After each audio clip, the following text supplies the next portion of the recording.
Bonjour à tous. Alors voilà mon nouveau concept de vidéo, c'est fumer une cigarette avec vous dans le garage.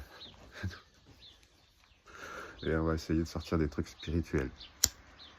Hmm. Juste de rigoler. Surtout pour moi, pour voir quelle énergie j'arrive à sortir là, ce matin.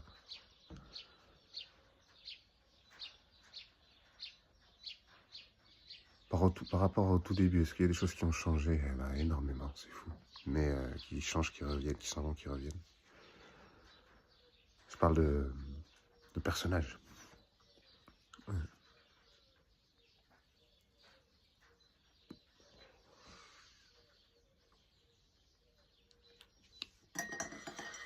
Ah, là, c'est le rituel café-cigarette. On est nombreux à l'avoir ça. C'est des plantes ultra puissantes, des plantes de pouvoir très puissantes.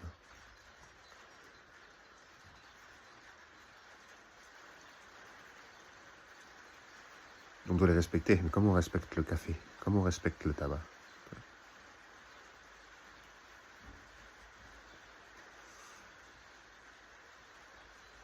Qu'est-ce que c'est d'abord? Est-ce que c'est juste une plante ou est-ce que... Puis qu'est-ce que c'est la plante? Et puis est-ce qu'elles sont connectées ensemble ou pas, tu vois?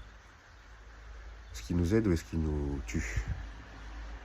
Parce que le truc que j'ai remarqué avec ces plantes de pouvoir-là, c'est que si tu les respectais pas, eh ben, tu tombais malade. Alors que c'est des plantes extrêmement aidantes pour plein d'autres cas que les prendre fumer. Il faut respecter.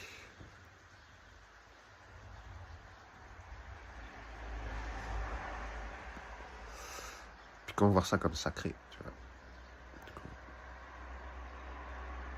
On essaye tellement de salir son image, même de la Mama Coca ou tout ça.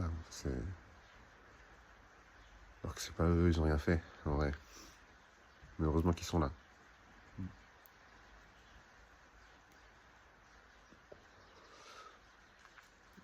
Je dis ça parce que le tabac, pour les chamans, c'est le grand-père, tu vois. Là où l'ayahuasca, c'est la grand-mère. Donc c'est celui qui nous redescend, qui nous recentre. C'est le...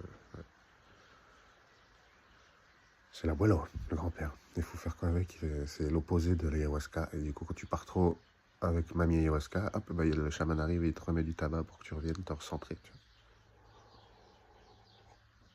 Dans ma cérémonie, après, je sais pas comment ça marche dans les autres trucs. Voilà. Moi, c'est selon le rite équatorien.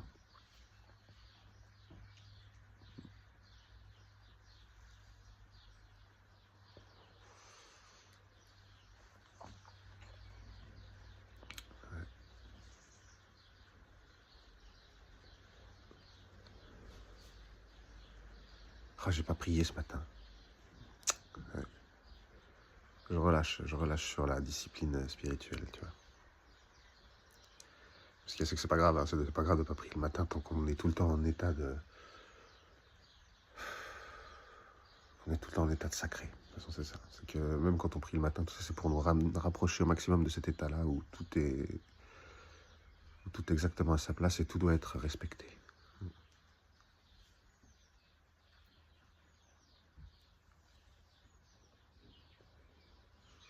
Ça me manque ces mondes, ces communautés de chamans, là, de hippies et tout ça, mais je sais bien que maintenant le boulot, il est pas à aller traîner dans les tipis et les yourtes.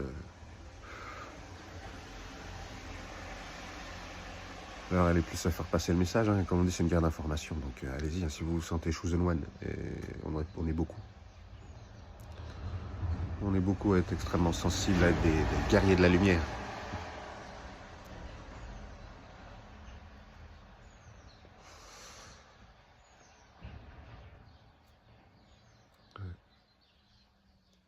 Bon, sinon là, tout recommence à fleurir, c'est bien.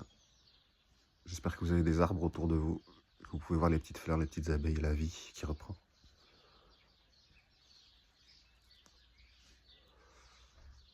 En ce qui me concerne, moi aujourd'hui il pleut, donc ce sera pas de jardin. Sûrement du rangement de maison. Hmm.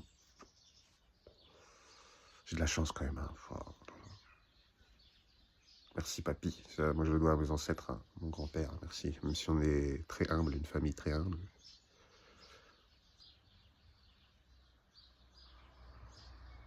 y en a qui râlent pour rien du tout, quoi. C'est fou, ils se font des trucs pour l'héritage et tout ça, alors qu'il y a juste à laisser aller.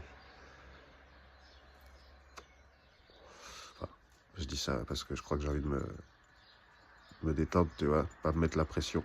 Je suis trop mise la pression.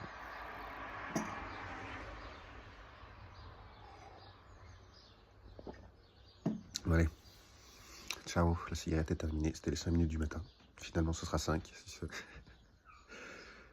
Et passez une bonne journée, que la paix soit avec vous. Vraiment, faites attention à retourner à la paix, sachez retourner à la paix.